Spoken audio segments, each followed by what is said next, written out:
Bismillah bi walibni warohil kudus al ilahul wahid, demi nama Bapa, Putra dan Rohul Kudus ketiganya yang esa.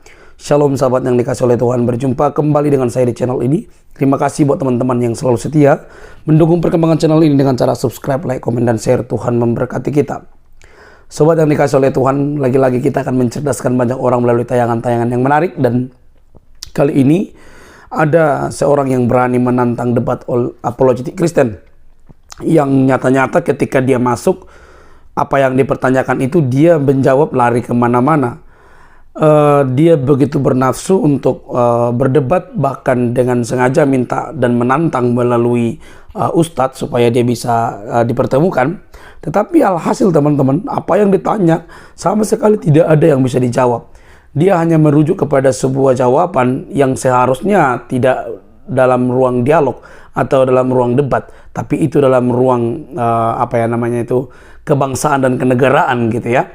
Maka nanti akan teman-teman boleh menyaksikanlah ya, dan mari kita bedakan antara pertanyaan dan jawaban yang disampaikan. Ini dia videonya, jangan skip supaya kita memperoleh informasi yang lengkap. Ini dia videonya.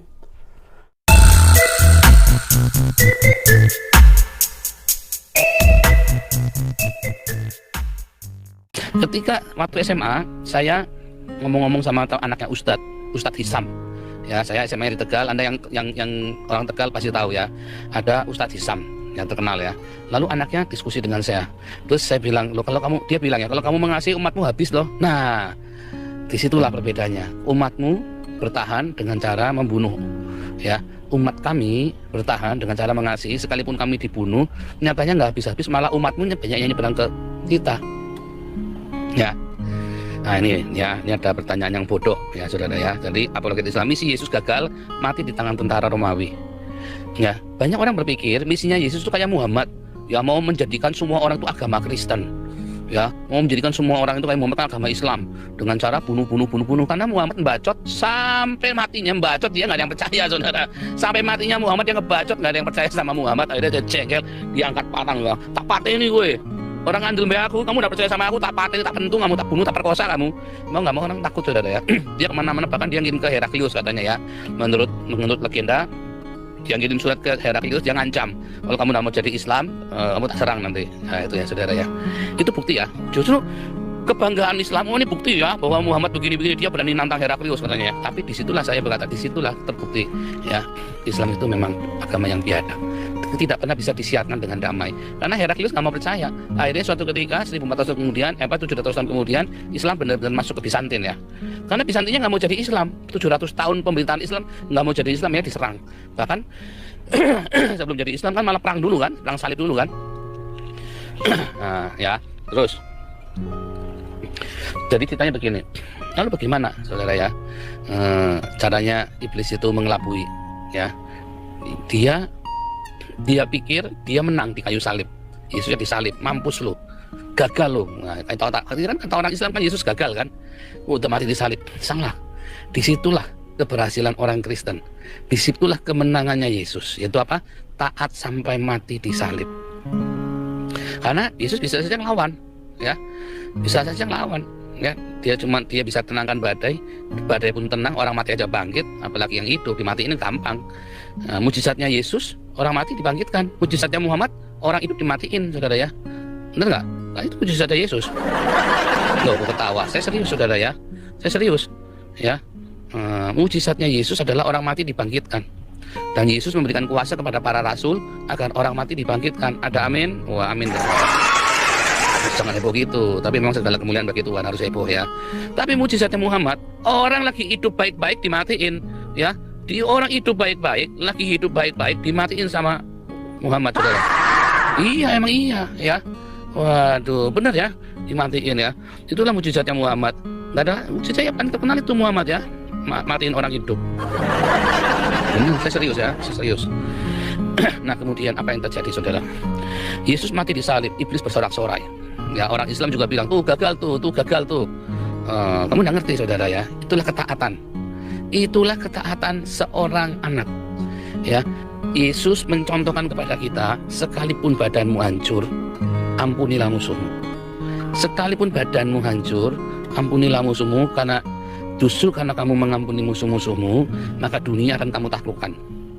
Dan lihat, kekristenan berkembang ya dengan pesat sekali. Dalam 300 tahun 2/3 dunia jadi Kristen. Dalam 300 tahun 2/3 dunia jadi Kristen, saudara, tanpa menumpahkan darah, tanpa harus perang. Lalu itu perang salib adalah bidat, produk dari bidat ya. Perang salib itu adalah kesesatan dari gereja. Tapi lihat, dari zaman Yesus sampai dengan tahun 300, kekristenan menguasai 2/3 dunia tanpa perang. Islam berusaha menguasai 1/3 dunia ya, selama 1400 tahun Islam berusaha menguasai 1/3 dunia. Semuanya dengan perang. Tidak ada satupun yang dengan cara damai, semua dengan perang. 1/3 dunia dikuasai Islam dengan cara perang, saudara. Ya, ajaib ya. Iya, nggak usah wow. Kristen dalam 300 tahun menguasai dunia tanpa pertumpahan darah. Semua dengan pengampunan oleh darah Yesus. Islam menguasai 1/3 dunia dalam 1400 tahun dengan pertumpahan darah. Ya, luar biasa ya, saudara ya. Ada perbedaannya kan? Nah, lalu makanya iblis tahu dia kalah. Lalu dia mulai menghasut orang-orang. Yesus itu dipuji-puji dulu, Yesusnya, saudara ya, dipuji-puji. Yesus itu waktu kecil bisa ngomong loh. Wejan, katanya orang-orang, hebat ini. Nih Islam ini menghargai Yesus ini. Yesus itu waktu umur 12 tahun bisa bikin burung loh. Burung ya, katanya Muhammad. Ya, burungnya ditiup. Anda tahu namanya niup burung? Ya, Anda pikir sendiri, coba Anda tulis ya, blow job. Ya, blow job the bird. Nanti akan keluar gambarnya. Jadi saya itu tuannya Bang Jong ya? Ini tolong diblokir dong si pangeran ini. Langsung diblokir aja Noni, tolong, supaya nggak bisa masuk selama-lamanya. Kalau orang udah panggil nama saya langsung diblokir saja ya. Kalau udah panggil nama saya sembarangan. Orang-orang kayak gitu. Nggak tahu diri nih orang-orang ini nih. Nggak usah nonton saya, kita nggak rugi ya. Dia masuk neraka.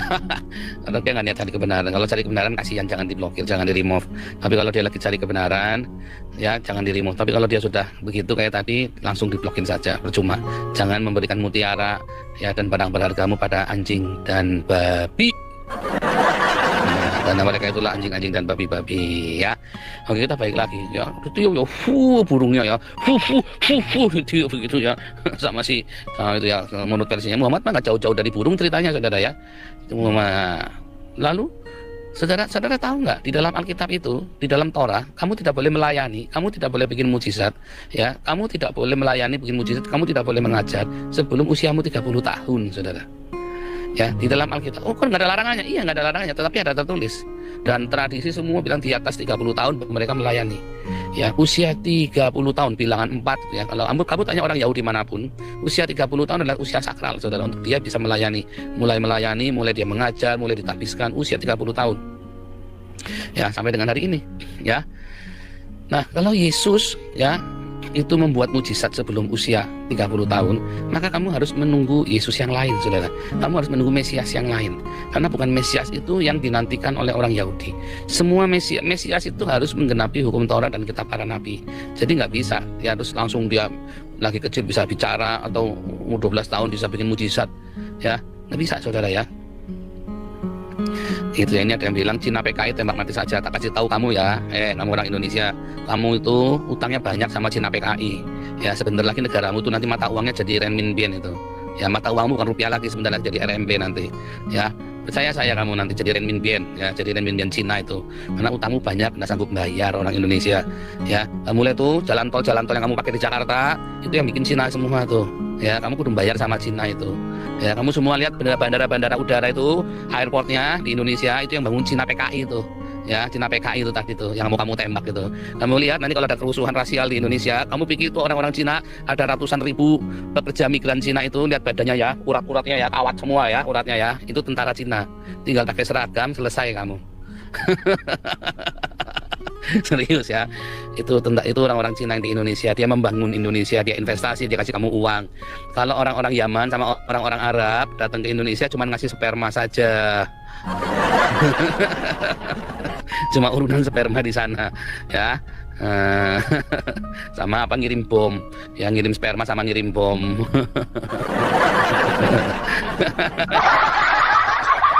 Oke ya. Nah, itulah narasinya ya, bahwa serba-serbi burung Muhammad. Makanya Yesus yang di dalam Al-Quran itulah Yesus yang lain, bukan Trinitas Oneness, tapi Yesus yang di dalam Al-Quran itulah yang Yesus yang lain, saudara. Hati-hati kamu ya. Sebentar, aku nak jalan. Ya ya. Jadi bukan Yesus yang Oneness Trinitas, tapi Yesus yang lain itu adalah Yesus yang ada di dalam Al-Quran itu, yang tidak memenuhi kaidah-kaidah. Anjing. Masuk misu. Aduh, ini orang Islam ini ya, masuk dan misu ya, saudara. Kenal juga enggak? Yang naik nggak sopan, mas saya blokir ya, biar kak bikin sampah di sana. Ajarannya tuh, ajarannya memang begitu ya, memang ya. Bingung ya ajaran Islam itu. Udah gitu masih banyak yang ini ya, masih banyak orang bodoh ya. Karena apa? Dulunya ditakut-takutin ya, karena dulunya ditakut-takutin sama ustadz-ustadznya. Bentar ya, saya mesti.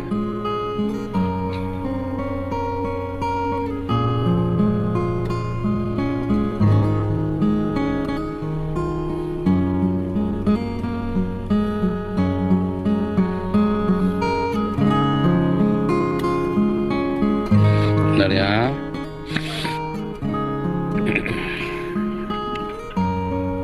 Ya, oke. Nah, kita lanjutkan lagi ya. Jadi Yesus yang lain itu bukan Yesus yang di Trinitas Oneness, bukan. Trinitas Oneness itu sedang membicarakan Yesus yang sama dengan perspektif yang berbeda. Tapi kalau Yesus dengan Isa di dalam Al-Quran itu sedang menceritakan orang yang berbeda memang. Itulah Yesus yang lain. Iblis dengan cara begitu dia angkat-angkat Yesus, ujung-ujungnya nanti apa? Yesus tidak mati disalib. Yesusnya terbirit-birit, terberak-berak. Isa Al-Masih itu ya, Nabi Isa di dalam Al-Quran sama Muhammad sama, lari terberak-berak, terbirit-birit. Muhammad kan juga sama kan, begitu dia menghina-hina orang Quraisy, lalu orang-orang Quraisy ini marah kan, Muhammadnya mau dibunuh, lalu Muhammadnya lari ke Ethiopia. Hijrah yang pertama kan ke Ethiopia, lari terberak-berak, terbirit-birit, terkencing-kencing, mencet-mencet, saudara. Lalu hijrah yang kedua ke Madinah, sama terberak, malam-malam ya semua ditinggal, semua dia lari sendirian. Ya jahat sekali ya, lari sendirian dia. Anak buahnya bingung, pelongok-pelongok, wah Nabi mana, baginda mana? Ternyata Nabinya berak, oh, cuma tinggal beraknya katanya. Ternyata berak-berak, terbirit-birit, terpencet, saudara ya. Ngeri ya, saudara ya. Loh, ketawa. Benar. Terberak-berak, mencet-mencet tuh Muhammad lari tuh. Nah, Nabi Isa-nya Muhammad juga sama, mengikuti jejaknya Muhammad juga tuh. Terberak-berak, terbirit-birit, mencet-mencet itu, ya. Beneran ya? Lari ya. Oke, kalau mau tanya, tanyalah baik-baik ya. Ya. Anda mau nanya baik-baik boleh, kita latih. Kalau Anda mau debat ya, 1, 2, 3 pertanyaan saja. Kalau kamu nampak muka, kamu boleh debat panjang dengan saya ya, saudara ya. Kasih tepuk tangan dulu buat saya, saudara ya. Nah, jangan gitu terlalu meriah, tuanya nggak enak, sedikit aja. Nah, jangan terlalu meriah, nggak enak ya. Oke, Pak Paul, kalau ya. Pak Paul, kalau pertanyaan receh-receh biar saya yang nanganin, Pak. Yang Ya, berat boleh. Pak Paul aja. Boleh. izin Siap, aku siap. dulu, boleh? Siapa? Yohanes. Ya, Yohanes, silakan Silakan. Yohanes. Nabi atau sanggam atau paraku? Nggak apa-apa, nanti Aku mau Sanggam nanya. dulu yang jawab nih ya. Ya, Sanggam yang jadi jawab. kan semalam sih udah ada aku tanya sih sama di roomnya apa Bang Jack. Cuman pengen tahu apa menurut Nabi, Yesus kan berpuasa 40 hari Nabi. Nah, yang aku pertanyakan bukan kenapa kok 40 hari, Mbak. Apa maksud Tuhan puasa 40 hari itu? Tujuannya apa? Itu aja.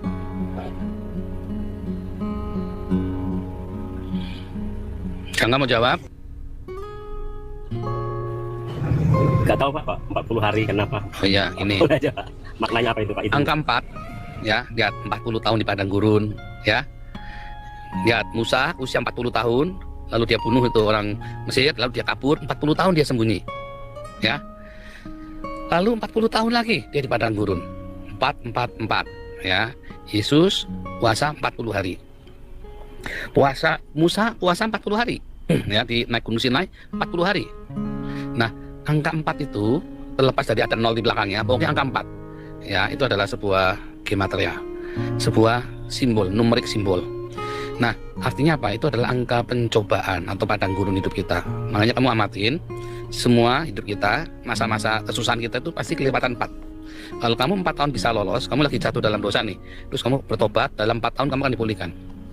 Ya, tahun pertama kamu ya kan, tahun pertama kamu akan makan yang tumbuh sendiri. Tahun kedua apa yang tumbuh dari tahun pertama. Tahun ketiga kamu menabur menuai. Tahun keempat kamu mulai dipulihkan. Tahun kelima kamu boleh benar-benar pulih. Tangga 4 itu adalah padang gurun. Kalau kamu nggak lolos dalam 4 tahun responmu salah, kamu akan ngulangi 4 tahun lagi. 4. Kamu ulang lagi 4 tahun lagi, 4 tahun lagi terus. Ya, angka 4 itu adalah angka pencobaan, angka padang gurun. Itu rumusnya dalam kehidupan. Kalau orang Tionghoa bilang 5 tahun, tapi saya ngamatin itu 4 tahun.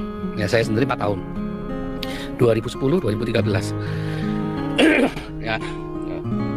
Iya, Nabi. Betul, Ya. itu betul. Terima kasih.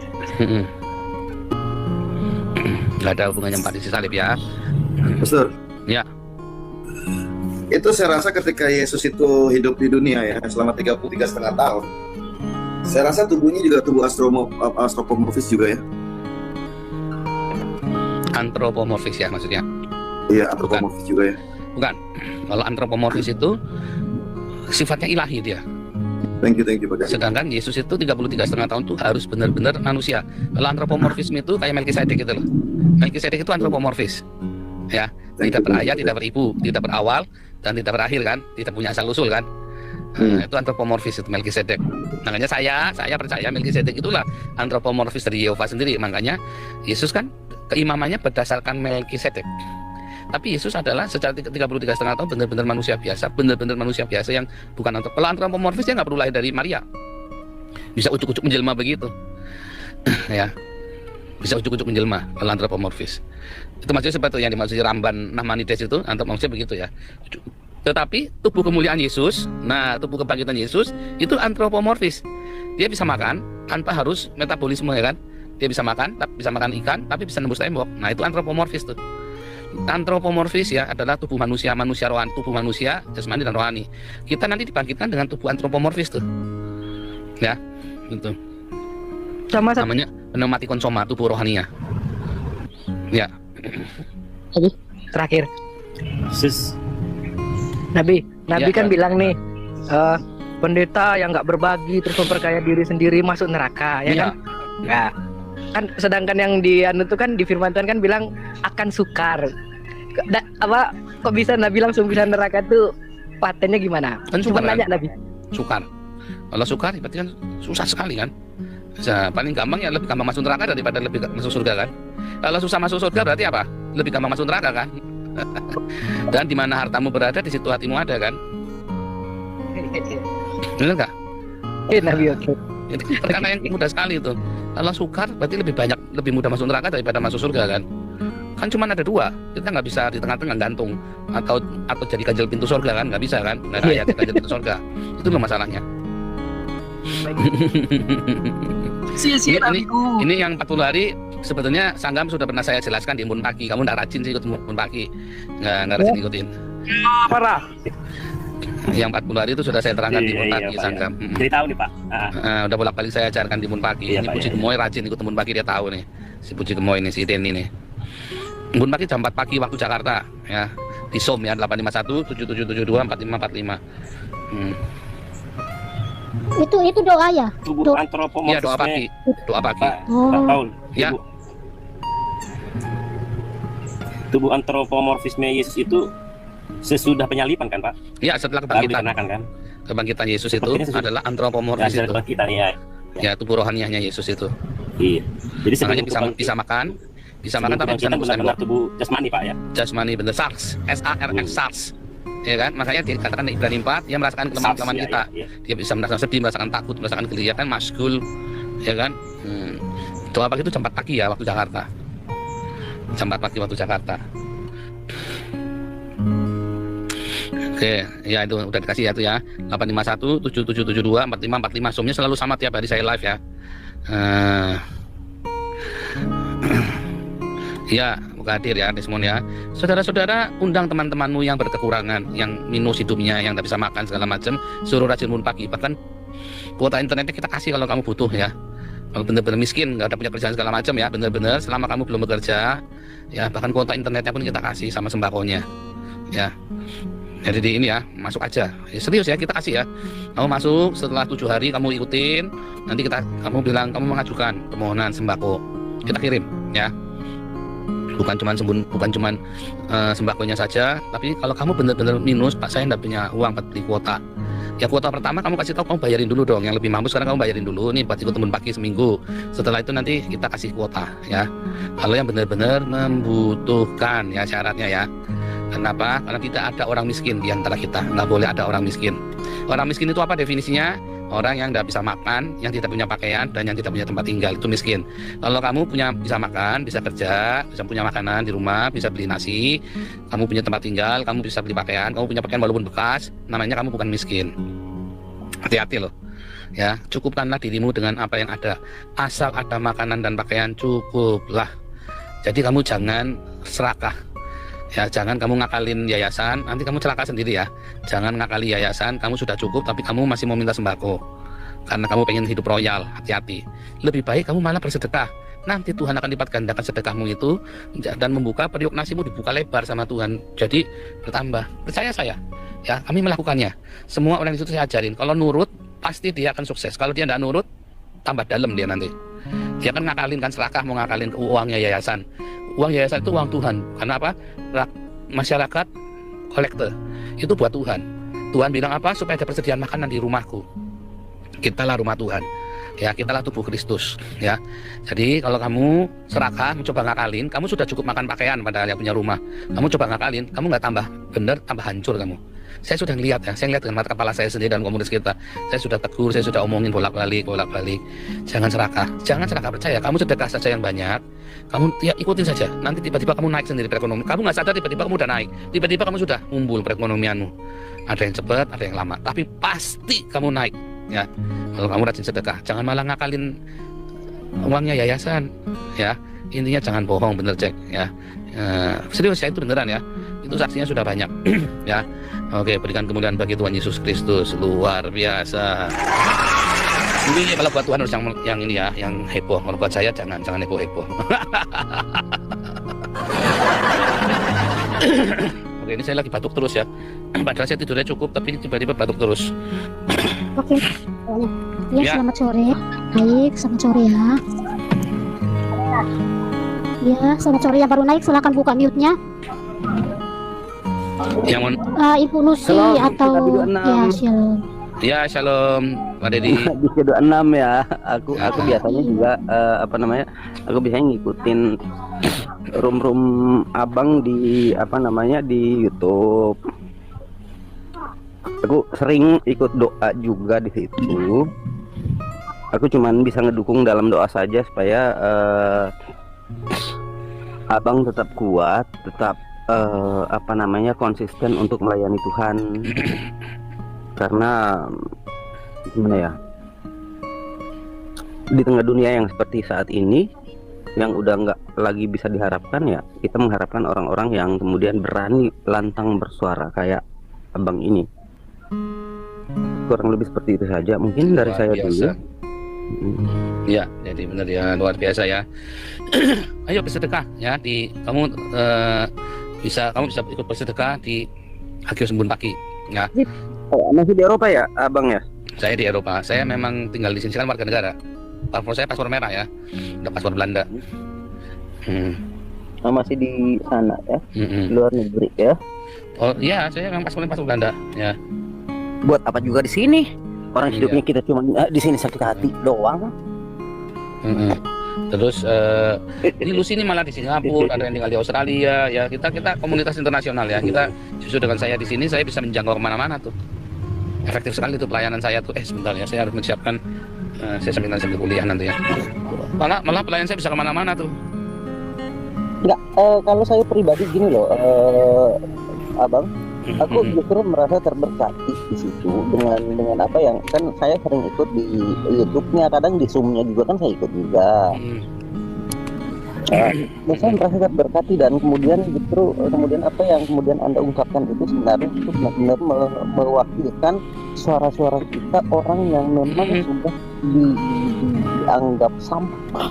Betul. Di negara sampah ini gitu loh. Kita itu kan menyuarakan suara kenabian bagi Indonesia. Tetapi memang untuk 2024 saya sudah tidak terlalu aktif. Jam berapa di situ? Jam berapa di situ, Bang? Sekarang ini jam 10. Jam 10 malam, 10 pagi. 10 pagi. Di sini hampir jam 5 sore ya kalau di tempatku. Dia sama waktu Israel sama Pastor ya? Beda 1 jam. 1 jam. Israel sekarang jam 11.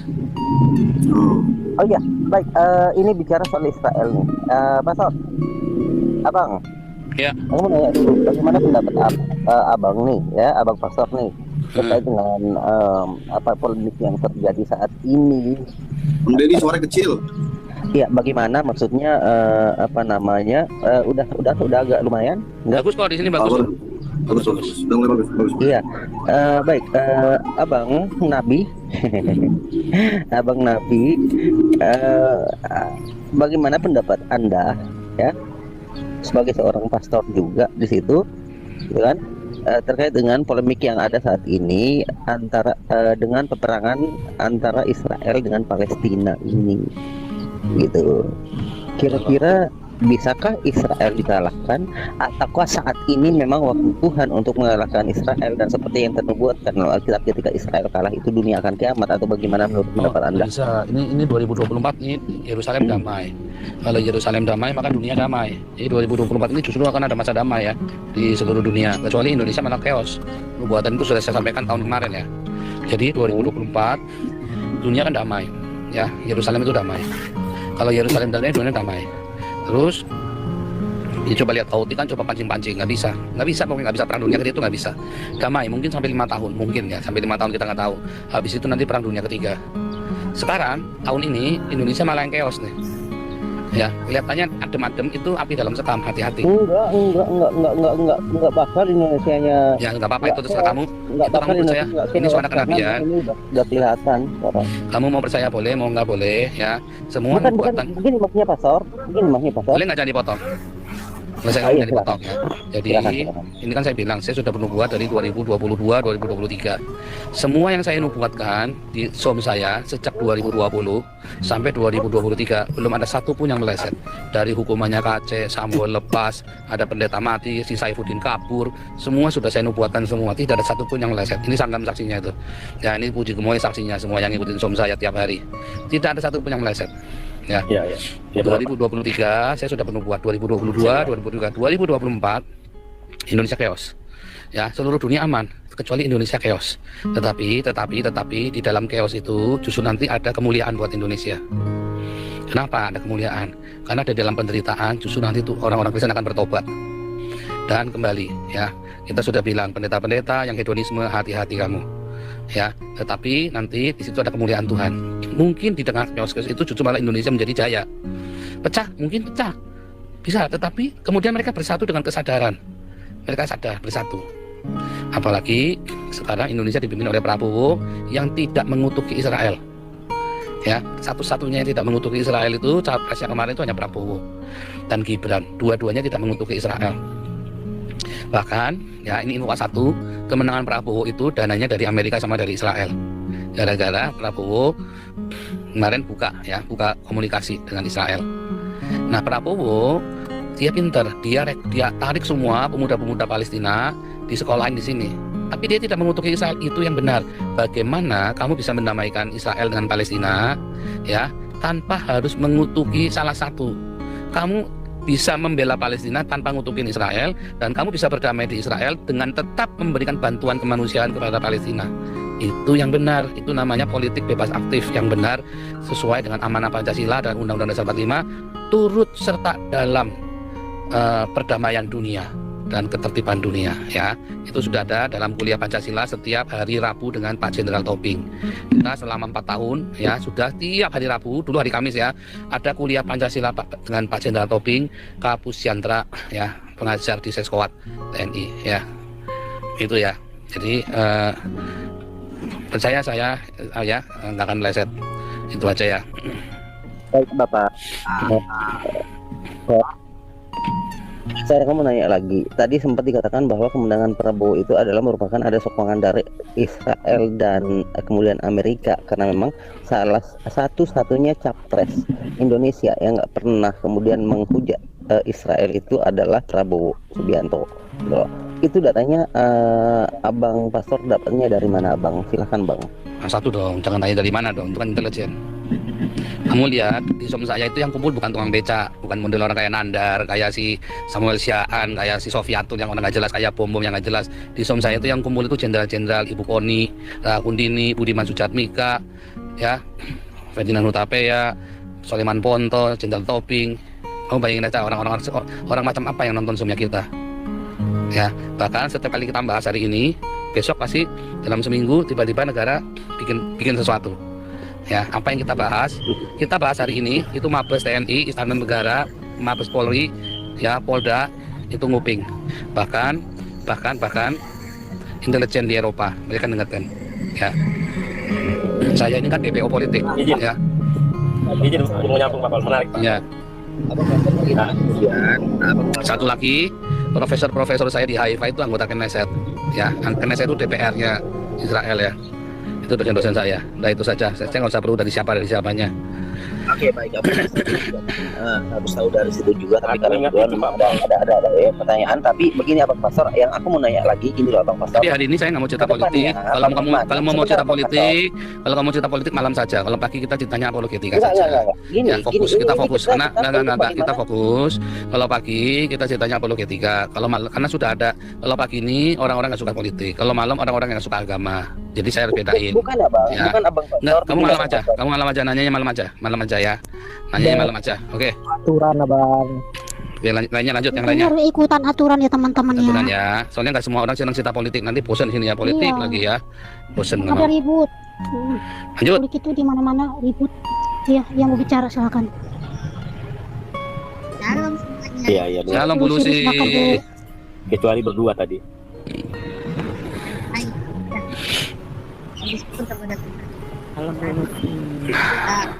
Suaranya kecil Bu Lucy. Ya, puji syukur kepada Tuhan. Udah besar? Iya.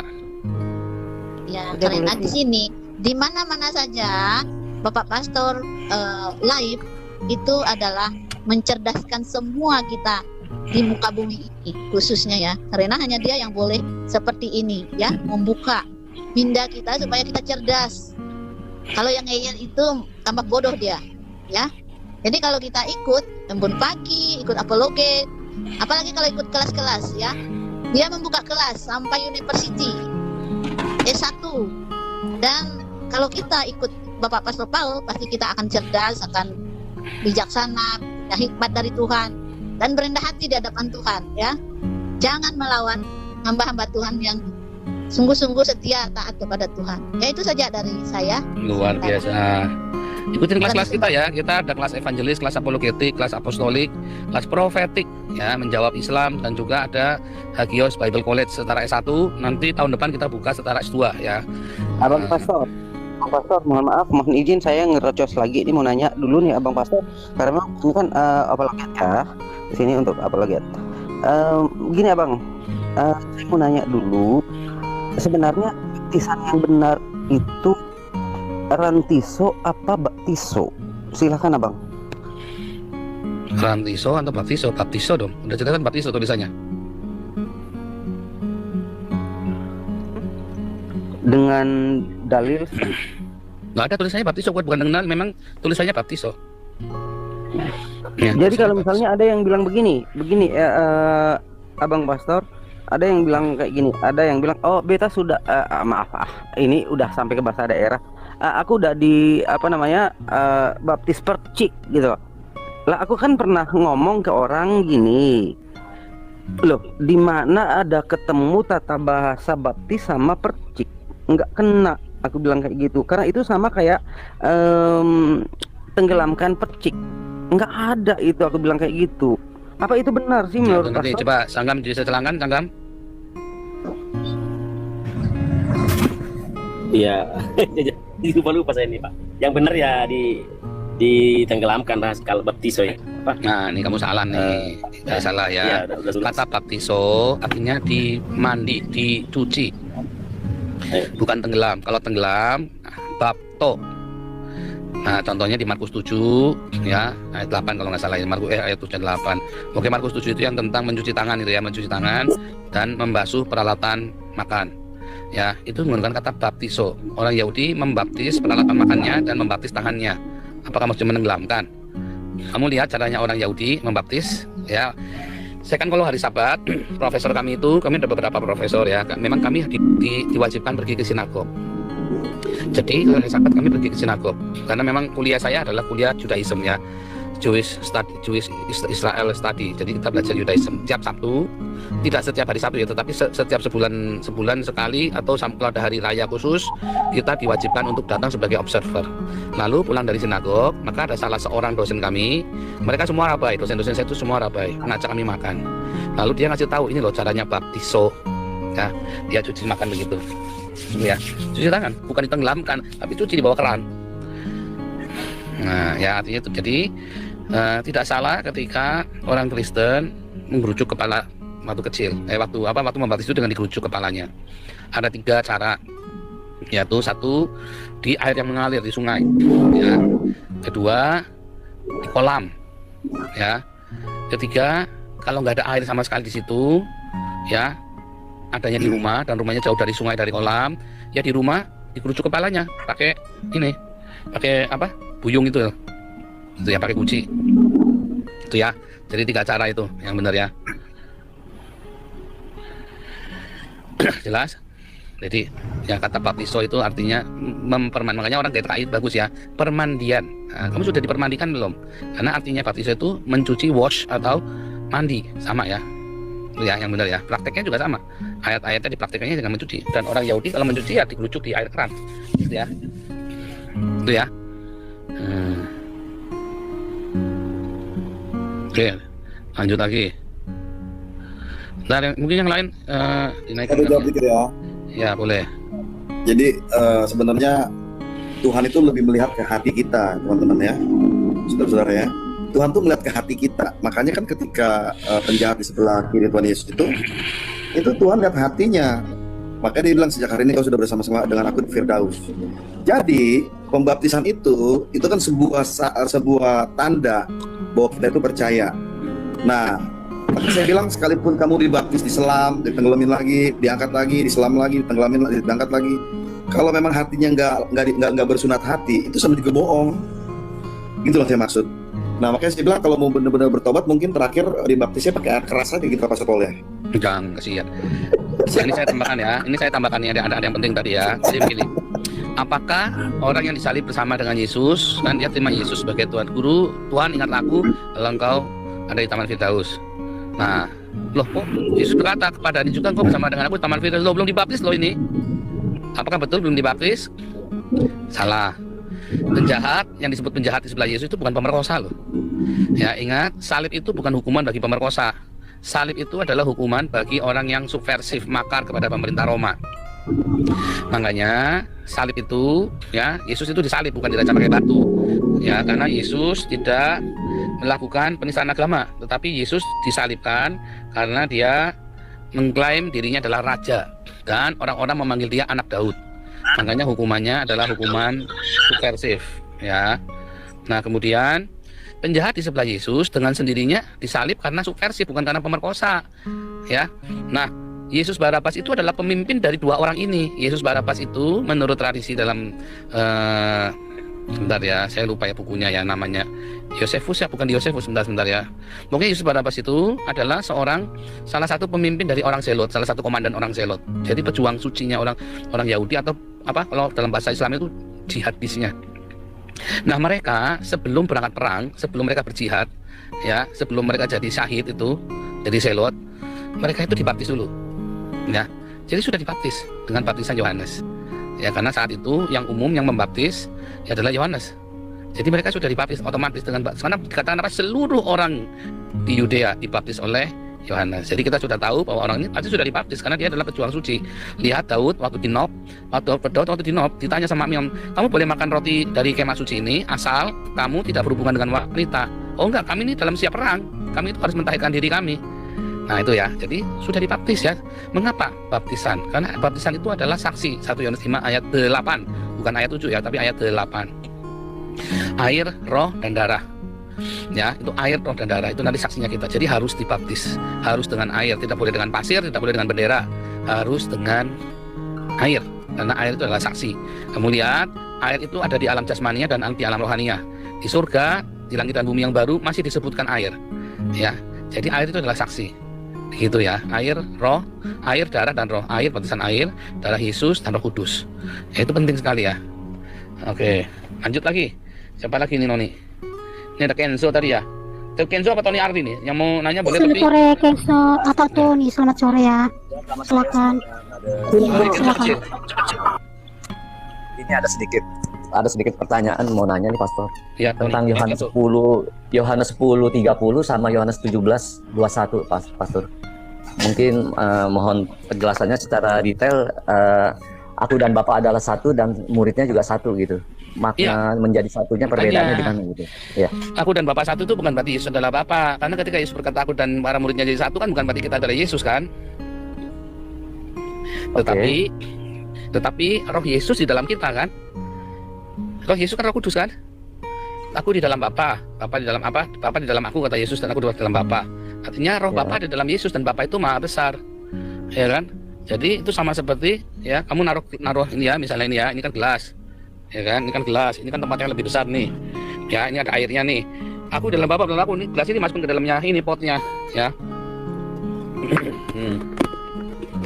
Aku dalam Bapa, Bapa dalam aku, ya kan? Masukin ke sini. Aku dalam Bapa, Bapa dalam aku. Tenggelam itu gelasnya.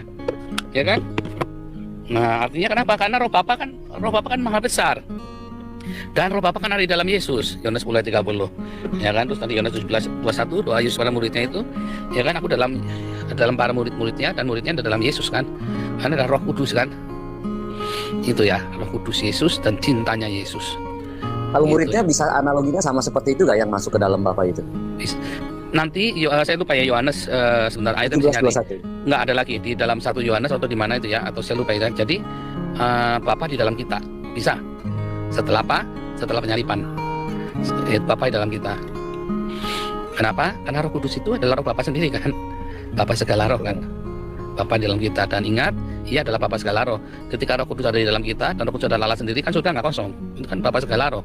Alam semesta ini kan dipenuhi dengan Roh Kudus kan, dipenuhi dengan Sang Allah sendiri gitu. Bentar ya, itu ayatnya kemarin di mana saya lupa ya. Nanti catat ya. Ada satu ya. Ada yang bisa cari kan? Jadi bukan di dalam Yohanes ya, tetapi di 1 Yohanes atau di suratnya Paulus ya, saya lupa ya. Jadi Bapa di dalam kita. Ayatnya kalau nggak salah di Yohanes berapa ya? Bukan Yohanes, bukan yang di Yohanes, tapi bukan yang di Matius, Markus, Lukas, Yohanes. Karena itu perkataan para rasul lagi ngomong. Rasul lagi ngomong bahwa Bapa di dalam kita, ya bla bla bla gitu ya. Bentar ya.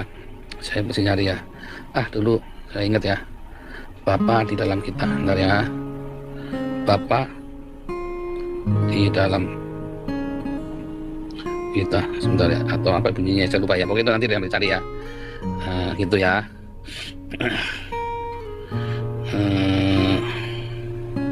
Bapa di dalammu ya. Bapa di dalammu.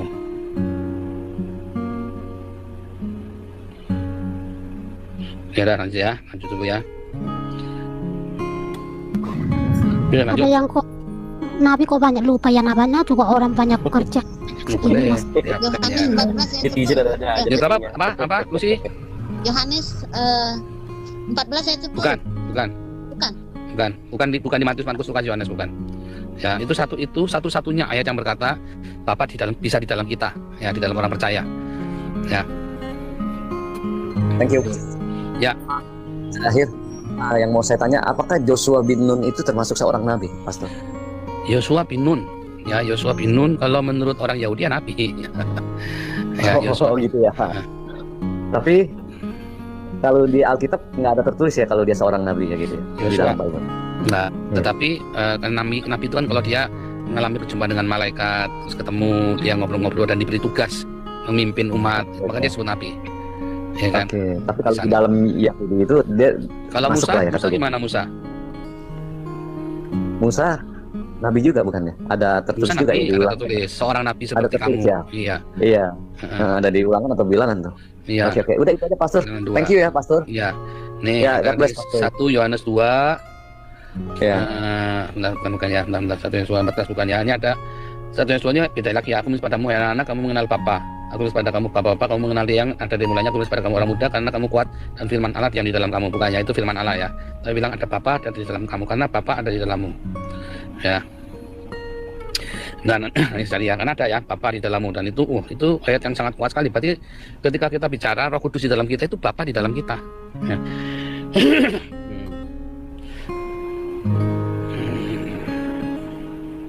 Oke, lanjut dulu, silakan. Itu aja Pastor, terima kasih. Ya, oke. Thank you ya. Host semuanya. Brother, thank you guys all.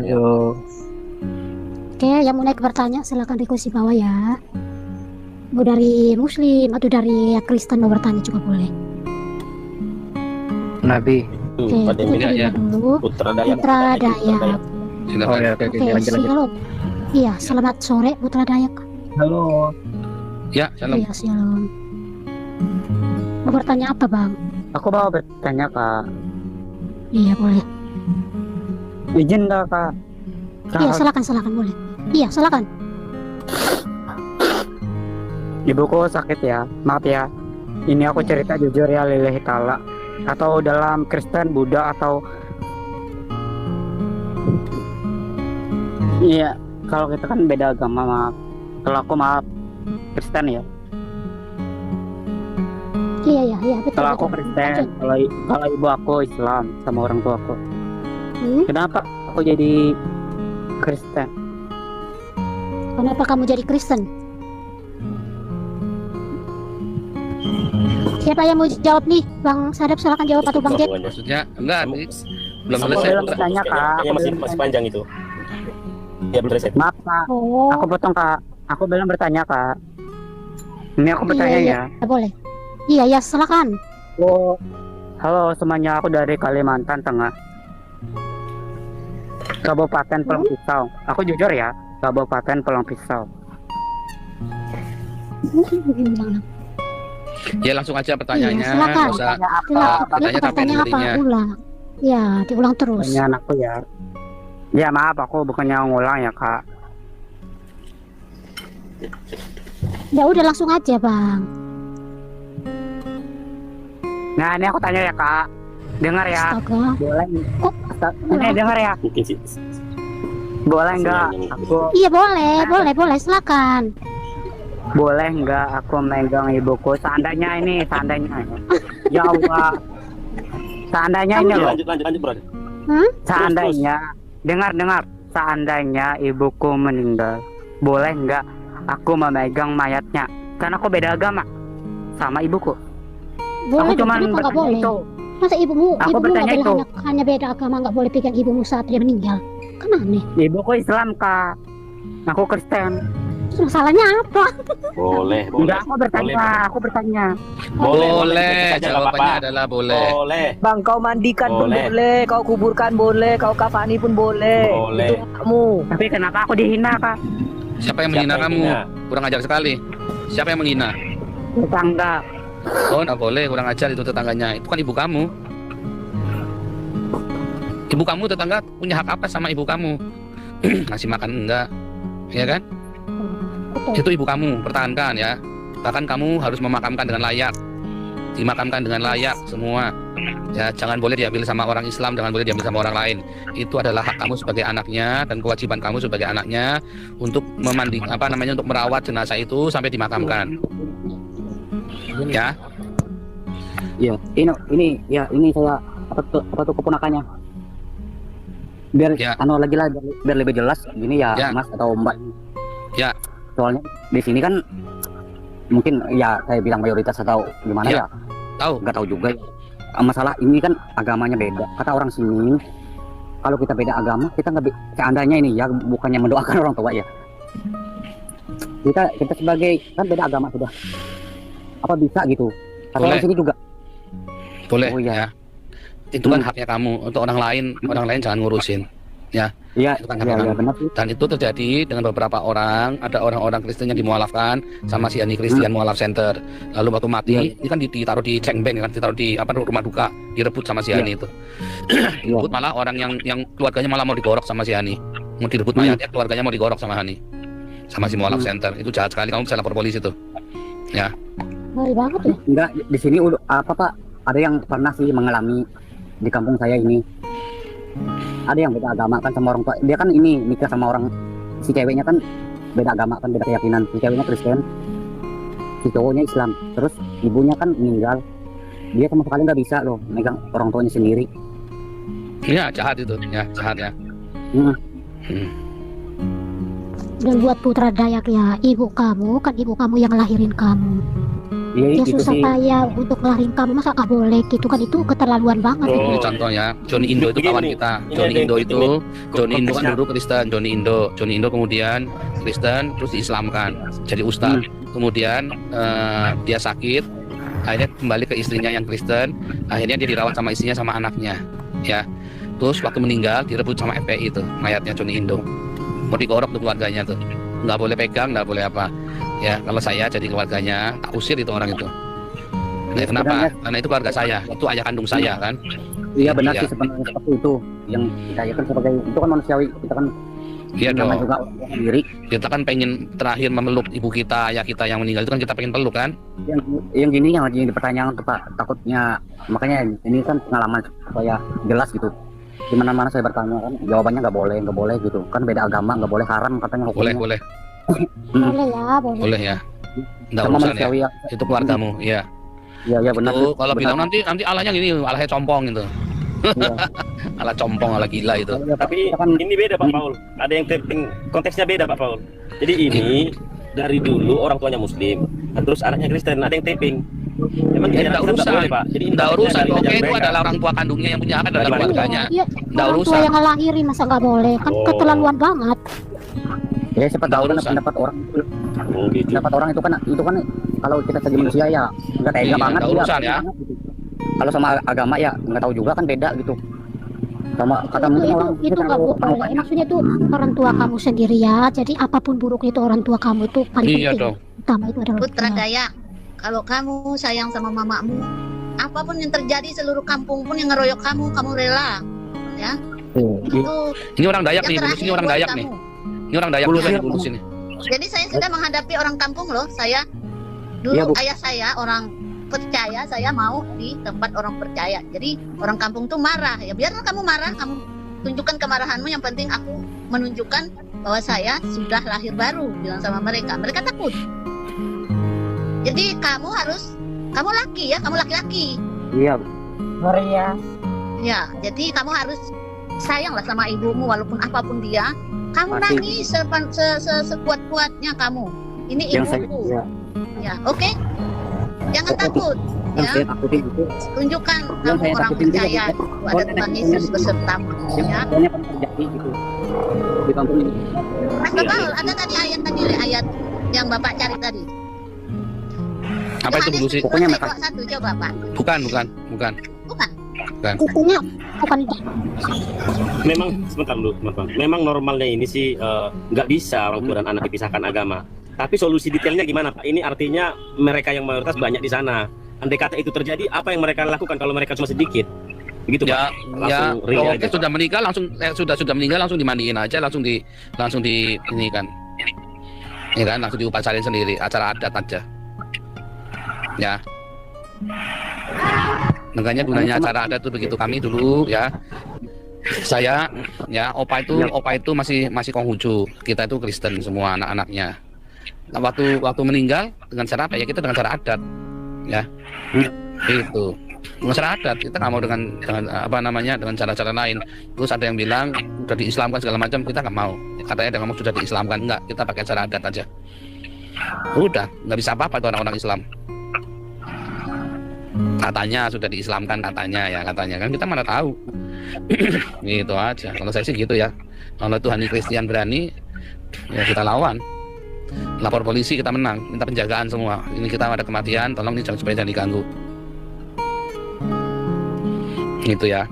Tapi benar tuh Pak Paul, solusinya acara adat. Nggak ada yang bisa menghalangi kalau acara adat. Yang sana boleh masuk, yang sini boleh masuk. Iya, paling itu brother Putra Dayak.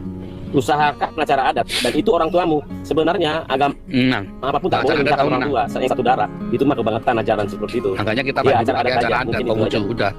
Jadi semua orang masuk, kamu mau sembahyang pakai dupa boleh, yang mau sembahyang Islam boleh, ya kamu yang mau nyembayangi dia boleh. Masalahnya kan siapa yang mau nyembayangi dia? Kita orang Cina semua di situ datang. Orang Islamnya nggak ada yang datang. Kalau kita mah berani ya, saya keluarga nggak tahu, kakak apa sepupu apa om tante saya juga berani sih gitu-gitu sih ya, lawan ya. Kayak itu kita lawan. Tapi ngelawannya bukan lawan agama, karena ini orang tua saya gitu loh. Ini orang tua saya, titik. Oh ya. Gitu ya. Iya, Gitu ya.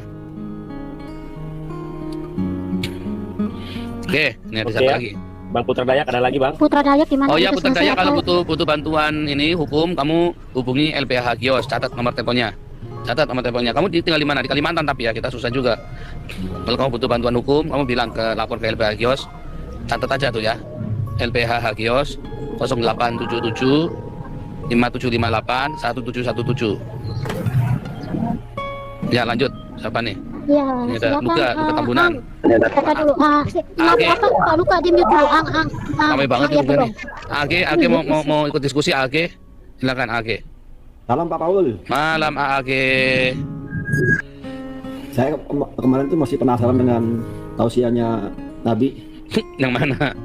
Yang 5 menit itu loh. Ya. Tentang buah-buahan dan otak-otakan. Kamu asal bunyi buah begitu, kamu langsung ini terstimulasi otaknya. Itu buah-buahan itu selalu seperti ini Pak Paul ya, seperti otak itu, otak-otak. Jadi dekat banget kan dengan di di otak itu ada seks dan agama kan. Ya. Kalau saya bilang bahwa itu contoh yang paling bagus itu adalah Ka'bah itu. Bagaimana Pak Paul? Maksudnya? Ka'bah kan tuh ada. Oh, kalau umroh ada yom sama ini kan, ada penis sama vagina kan. Itu juga buat kita memang seperti itu kan salah satu simbol. Di Hindu juga ada ya, namanya yom sama apa namanya? Yom sama apa namanya? Tongkatnya itu yang panjang kayak penis itu apa namanya? Saya lupa namanya. Di Hindu itu ada ya. Betul lu Bang katanya. Ayo. Di Hindu namanya apa? Siapa ingat namanya tuh? Nah, namanya yom. Lingga ya Noni, lingga. Yom sama lingga ya. Apa itu kan juga sama kan, kalau lempar jumroh itu kan lingganya. Ya kan? Ya, terus Hajar Aswad itu kan yang batu vagina itu kan sama kan itu kan? Iya. Betul. Yang mirip itulah. Mirip lah ya. Berarti contohnya bagus tuh ya buat di otak itu tipis batasnya. Batasnya tipis ya. Gitu aja. Ya. Shalom Pak Paul, Pak Paul Jang, shalom. Iya, Luga, gimana kabarnya Luga? Gini kan, saya ini kan ada rencana mau debat internasional lah kan. Cuma kan kupikir kan Pak Paul kan di Jerman. Kenapa di Jerman itu kan ada debat corner itu, ada Muhammad Hijab, ada siapa tuh debater corner yang di Inggris itu. Itu kenapa Pak Paul nggak datang ke situ ngajar mereka? Di Jerman nggak ada. Di Jerman itu nggak ada, di Eropa nggak ada, adanya di Inggris. Ya. Oh, di Inggris doang ya, sama di Amerika ya? Iya, saya belum punya. Kalau di Amerika kan Muhammad Hijab. Nah, maksud saya kan Pak Saifudin Ibrahim kan ada tuh di Amerika tuh, karena saya kan ada rencana mau ke Amerika nih. Jadi maksud saya gini, tim saya kan mau berangkat mau ke Amerika. Nah, menurut Pak Paul sekarang keberangkatan itu masih pakai vaksin nggak sih? Sudah masih enggak. pakai surat vaksin nggak itu? Enggak. Oh, udah enggak ya, udah bebas ya? Oh, udah bebas katanya. Aku rencana mau pukul si Muhammad Hijab itu sama Rabis Mulebotes itu biar inilah memperluas, karena kan menurut nubuatan nabi-nabi Tuhan bahwa Indonesia ini akan membawa pemberitaan Injil ke bangsa-bangsa ke Timur Tengah, dan aku merasa ada gerakan lah gitu loh. Nanti mungkin dalam waktu dekat kami mau berangkat ke Amerika Serikat untuk ya mungkin podcast atau dialog atau mau debat resmi yang mana aja lah terserah mau mereka lah. Kira-kira seperti itu. Ya. Tanya Paul. Tadi kan kupikirkan Pak Paul Jang itu kan masih di wilayah sebentar dulu Noni, kamu diam dulu. Jadi gini, waktu itu kan saya kan pikir Pak Paul Jang itu kan di wilayah debat corner itu kan, dalam hati gue kenapa nggak disikat aja langsung di situ kan? Enggak. Gitu di debat-debat jalanan kan ada kan mereka suka bahas PN itu kan. Saya tiap hari Sabtu ya sebulan sekali saya ada di Den Haag. Ya. Saya di Den Haag, saya penginjilan di jalan ya. Saya sama tim, saya bawa grup, bawa anhanger besar. Anhanger itu apa, karavan ya. Kadang-kadang kalau itu tempatnya kecil, saya punya anhanger kecil, kayak gerobak yang taruh di belakang mobil itu ya, gerobaknya mobil itu. Itu saya bawa alat musik, tenda lengkap semuanya, saya bawa alat musik lengkap. Saya penginjilan, nanti ada orang yang konseling di situ, ya kayak ibadah seperti biasa. Selalu ada tanya jawab. Ya. Tapi kalau di Belanda, Muslim juga ya. ya kita itu di tengah-tengah di Den Haag, di Grotemark itu banyak orang Islam. Ya. Ini nggak ada masalah. Kalau di sini orang Belanda itu tidak terlalu tertarik dengan yang begituan, debat agama. Ya, orang Belanda itu tidak terlalu tertarik dengan debat agama karena Islam itu nggak laku di sini, nggak kayak di Inggris. Ya, Islam itu nggak laku di sini. Itu Islam itu, kalau kamu Islam itu citranya jelek sekali. Kalau di Inggris kan karena sudah terlanjur, sudah salah dari awal pemerintah Inggrisnya. Kalau di Belanda nggak, ya orang Islamnya nggak berani, nggak punya nyali. Ya, karena memang keras di sini pemerintah Belanda kepada orang Islam. Karena apa? Kalau bilang Islam, pemikirannya orang Belanda selalu apa, teroris, itu loh. Jadi orang Islamnya juga Arab di sini. Ya. Oke, Nabi Luka ini nabi yang keberapa? Iya, teman-teman didukung juga nih, karena kami kan rencana, aduh si Non ini gue ngomong, untungnya si Non ini gak bertobat dari dulu.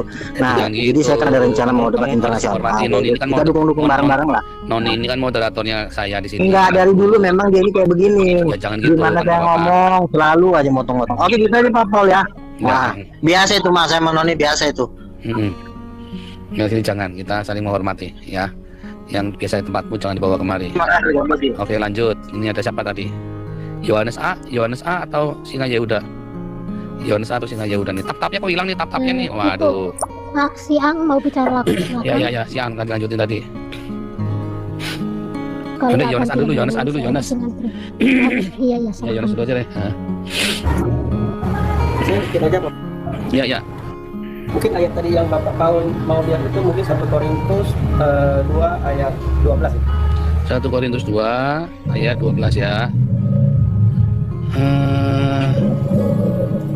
Bukan. Ada juga Yohanes 1, Yohanes 3 ayat 24 ya. Dalam 1 Yohanes 3 ayat 24 itu Allah di dalam kita. Tetapi ada Bapa di dalam kita ya. Kalau dalam 1 Yohanes 3 ayat 24 itu Allah di dalam kita ya. Lebih tepat itu malah 1 Yohanes 3 ayat 24 ya. 1 Yohanes 3 Allah menaruh rohnya di kita. Bukan, 1 Yohanes 3 ayat 24 itu bagus ya. Lihat ya. And the person who keeps his commandment resides in God and God in him. Ya. Ya, bagus ya. Jadi God in, ya, bagus ya, in God in him. Ada ya Allah di dalam kita. Apakah kita Allah? Ya, Bapa di dalamku, aku ya kan, aku di dalam Bapa. Allah di dalamku dan aku di dalam Allah. Apakah kita Allah? Bukan kan? Tetapi kita bisa disebut Elohim. Tetapi bukan karena kita sang Elohim, bukan. Sama-sama seperti Firaun, Musa disebut Elohim bagi Firaun, Samuel disebut Elohim, Daud disebut Elohim, itu ya sama. Tapi kita bukan Elohim yang itu, bukan. Jadi gitu ya. Jadi kita nggak bisa bilang nanti ya Yesus adalah Bapa gitu, nggak bisa. Ayatnya kurang pas maksudnya ya. Itu ya.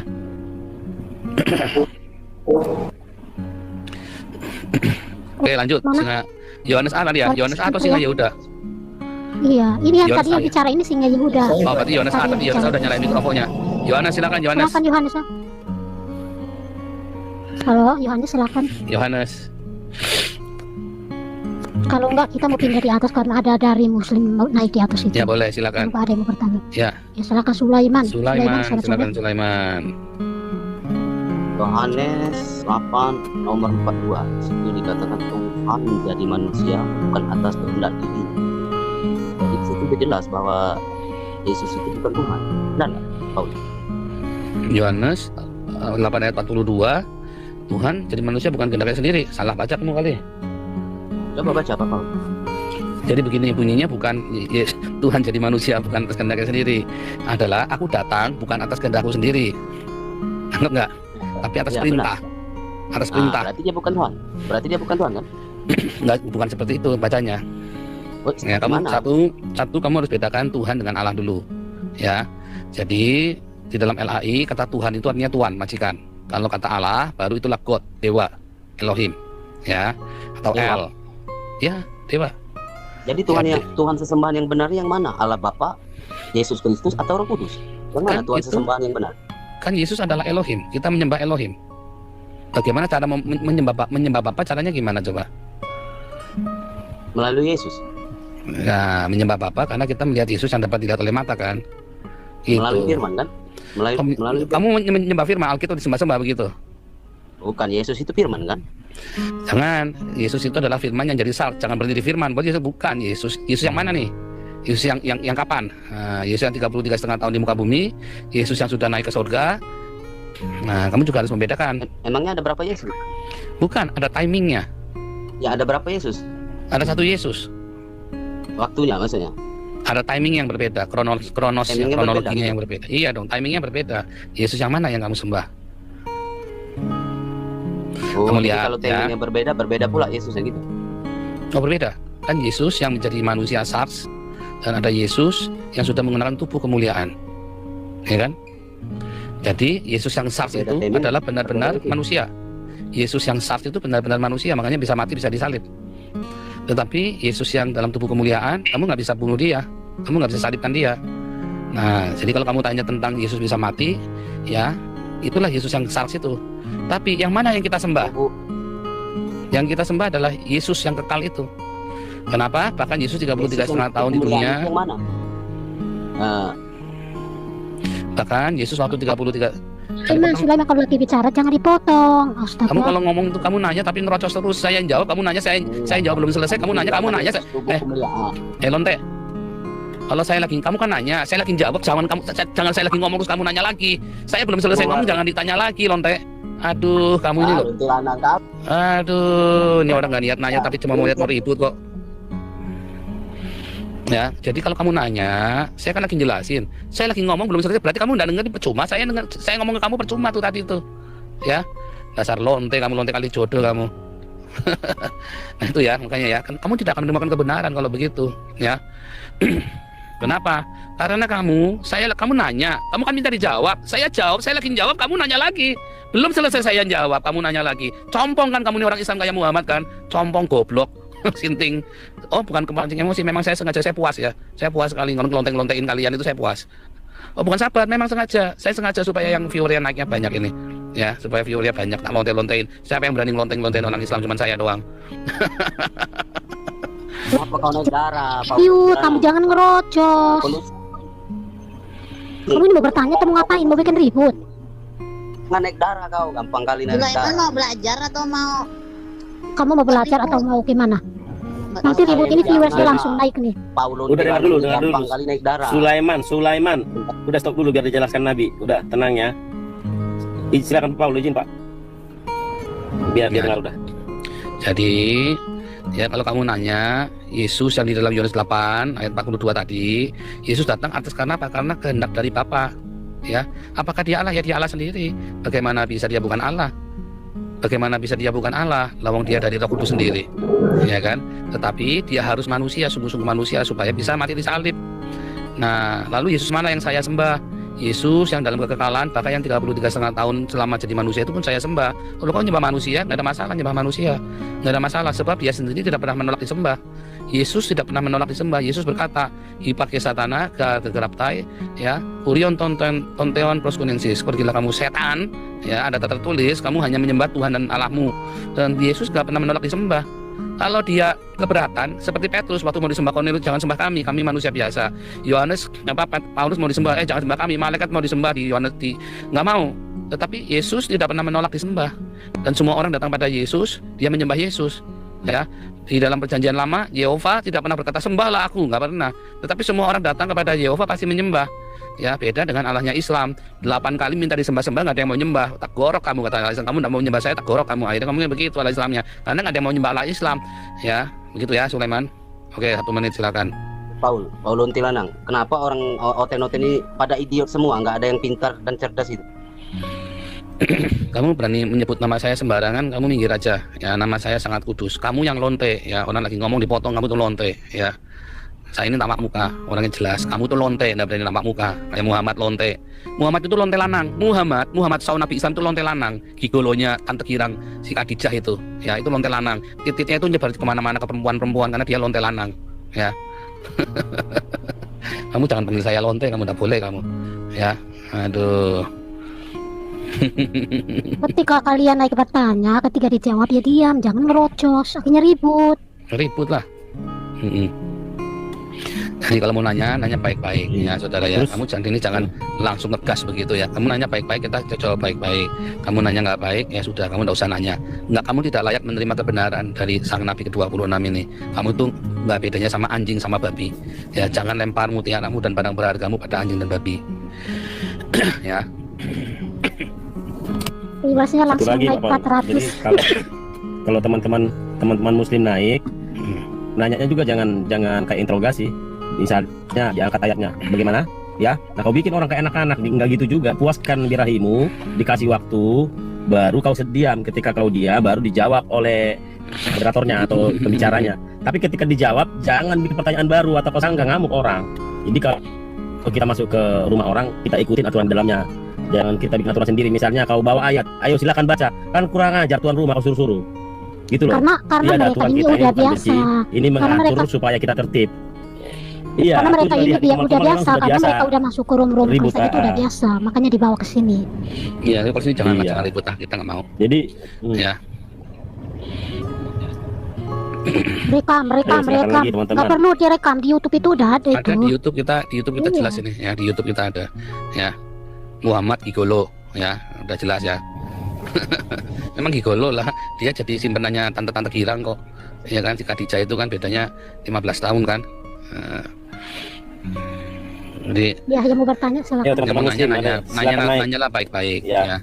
Nggak usah open cam nggak apa-apa, kamu nanya baik-baik. Saya dengan semangat dengan senang hati ya, saya akan menjawab. Tapi kalau kamu nanya nggak baik-baik, ya kamu tak puntir-puntir supaya naikkan ininya saya, viewernya saya.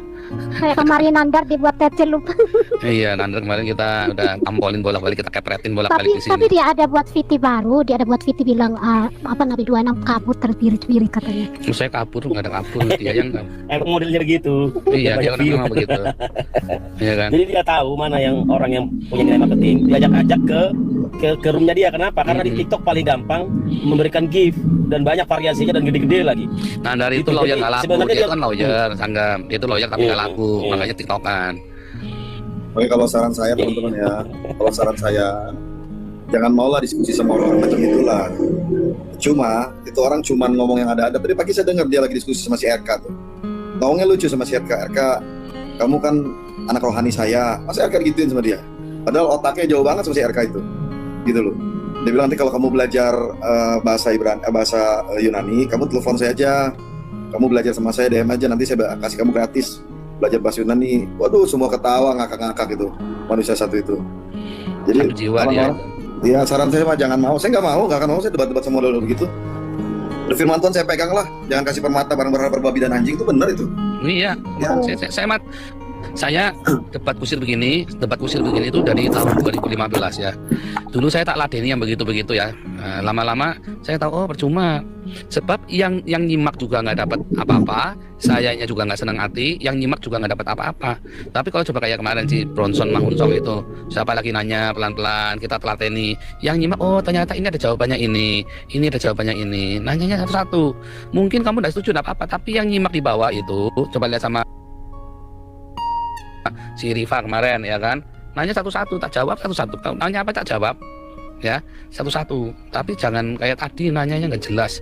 Kalau ketika nanya begitu, nanti yang Islam yang Kristen dua-duanya dapat ilmu ya. Coba lihat itu kan, itu kampanyenya sama si Riva punya, belum saya download ya, nanti saya download, nanti saya reverse ya. Ini bagus tuh ya, bagus ya kan. Ada caranya ya saudara ya, ada caranya gitu ya saudara ya. Jadi jangan nanya gas, itu kan kamu nggak mau nanya, kamu lagi cari ruwet itu sama saya. Kamu cari ruwet sama saya, wakil presiden Indonesia tak bikin ruwet sama saya, apalagi cuma kamu. Ya, nah dari itu sudah salah, bahasa Ibrani sudah kacau ya. Ya dari kemarin Anda yang nanya lagi nih ya, kamu kalau dalam bahasa Ibrani dalam percakapan ya, kalau kamu lagi di awal, kamu nggak bisa langsung tiba-tiba dia nanya Yeslika ya kan, ya nggak bisa ya. Orang lagi tanya apa kabar, baik, aku mau nanya nih, nggak bisa, kamu harus tanya dulu, kamu gimana kabarmu, baik, kan kamu lagi mau tanya kan, lagi mau conversation kan, tujuh-tujuh aku mau nanya kamu, ya kan, nggak bisa begitu, nggak nyambung kamu ya, Nandar itu ya, tahu? Baik teman-teman yang dikasih oleh Tuhan, kita sudah menyimak dari awal hingga akhir tentang debat. Jadi dalam debat ini ada 2 lawan 2 teman-teman, antara polemikus muslim yang selama ini juga banyak menafsirkan Alkitab dengan sesuka hati mereka. Dan literatur mereka, ya orang-orang yang menolak Yesus, literatur mereka selalu mengandalkan dari Keyahudian, dari traktat Yahudi, walaupun apa yang disampaikan itu tidak membuktikan apapun ya. Oke, nanti kita akan berikan tanggapan teman-teman. Nah, firman Tuhan katakan ya teman-teman ya, kita harus siap sedia memberikan pertanggungjawaban terhadap iman kita, terhadap iman kekristenan yang sering disalahpahami, yang sering dituduh, yang sering dikatain palsu dan lain sebagainya. Siapa lagi kalau bukan dan lebih banyak dan lebih doyan para mualaf dan juga para ustadz yang selama ini banyak berkoar-koar. Bahkan ada baru-baru ini mualaf ya, perempuan itu langsung merasa dia pintar. Ternyata ketika saya ikuti, oh ternyata dia tidak menunjukkan sebuah ilmu teman-teman ya, ngaku doang. Ya biasalah, ngaku doang. Nah, kita harus siap sedia memberikan pertanggungjawaban terhadap keyakinan kita apabila ditanya dan disalahpahami. Memberikan pertanggungjawaban secara elegan, secara benar yang berdasarkan kitab suci, Alkitab dan bukti-bukti sejarah. Karena kekristenan itu, baik itu Alkitab dan sejarahnya berdiri kekristenan, itu bersamaan atau pelaku sejarah. Jadi itu tidak sulit untuk dibuktikan. Yang sulit adalah membuktikan kepada orang yang sudah botol atau yang sudah bodoh, membuktikan kepada orang yang tidak mau tahu, membuktikan kepada orang yang sudah membaca literatur yang kurang tepat, lalu itu ditonjolkan ke permukaan. Kalau dibantah, kalau ditunjukkan literaturnya, maka mereka tidak akan pernah menerima itu. Karena apa? Karena mereka sudah mengkonsumsi sebuah literatur atau sebuah bacaan atau traktat atau apalah itu yang berkaitan, yang membantah kekristenan. Tapi ketika dibuktikan itu tidak benar, maka mereka tidak akan menerima apa yang disampaikan oleh kekristenan itu. Kenapa? Karena buat mereka bukan soal yang benar, ya. Yang penting mereka mampu untuk ngebantah, mampu untuk menunjukkan argumentasi mereka, sekalipun itu semua miring teman-teman ya. Seperti yang barusan kita dengar ya, mereka memakai traktat-traktat Yahudi ya, pendapat-pendapat Yahudi gitu ya kan. Benar mereka menolak Yesus, itu benar. Mereka menolak Yesus. Orang Israel Yahudi lah yang menyalibkan Yesus, yang menggunakan Romawi ya pada saat itu.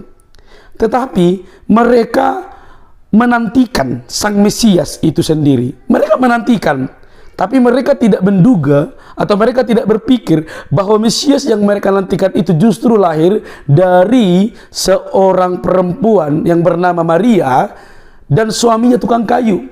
Yang mereka pikirkan adalah, yang mereka angan-angankan, Mesias yang lahir itu adalah Mesias keturunan Daud yang bisa setara dengan Daud, yang bisa membebaskan mereka dari penjajahan Romawi pada zaman itu. Jadi Mesias yang mereka angan-angankan itu adalah Mesias yang bisa berperang, Mesias yang bisa ngebela mereka sehingga mereka terbebas. Nah, datang Mesias yang tidak sesuai yang dipikirkan mereka, yaitu Mesias yang menghancurkan kuasa dosa, yaitu Kristus, anak tukang kayu. Firman lahir, datang ke dunia. Itu tidak mereka duga.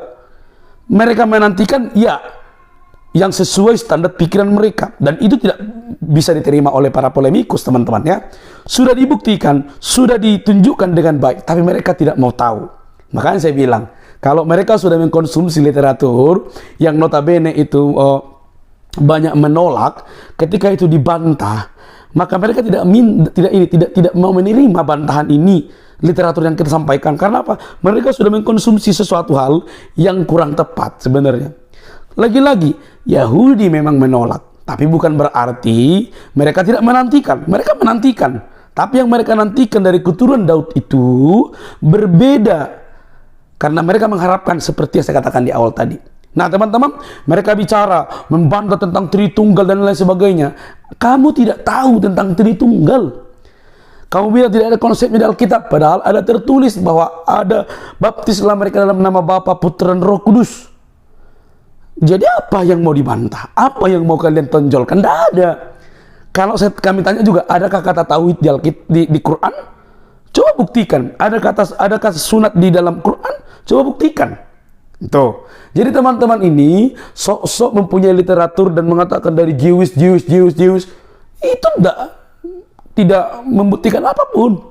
Jadi dari apologetik Kristen ini sudah menunjukkan bukti yang baik, yang benar, tapi mereka sebenarnya tidak mau tahu itu. Oke? Mereka hanya berkata, oh kami sudah buktikan tapi tidak menerima. Alah, sudahlah kawan. Oke? Tapi puji Tuhan lah, kita bisa ngebantah, kita bisa meluruskan, bahkan kita juga bisa menyerang sedikit lah tentang kitab suci mereka.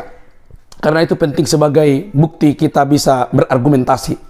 Mereka tidak akan mungkin bisa membantah itu. Mereka untuk mencari literaturnya mungkin tidak ada juga gitu ya, sulit. Jadi biarlah mereka yang bertanggung jawab di situ. Karena kita lihat para polemikus dan ustadz-ustadz, mereka lebih doyan membahas tentang Alkitab. Karena literaturnya itu membludak banyak sekali, bisa dibaca. Yang palsu juga banyak, yang menyerupai juga banyak. Tapi yang asli itu sudah berdiri kokoh, maka yang palsu datang untuk mencoba meruntuhkan yang asli itu. Oke, teman-teman, kiranya kasih Kristus yang membuka mata hatimu, pikiranmu, supaya menerima Yesus di dalam hidupmu, karena dialah Raja yang sejati, yang dinubuatkan di dalam perjanjian lama, bukan nabi yang dari Arab, tapi yang dinubuatkan di dalam perjanjian lama, Kristus Tuhan. Dan dia Tuhan untuk menyelamatkan kita dari dosa, bukan yang lainnya. Oke, sampai jumpa di video selanjutnya. Jangan lupa untuk mendukung dengan cara subscribe, like, comment, dan share. Sampai ketemu di selanjutnya. Bye.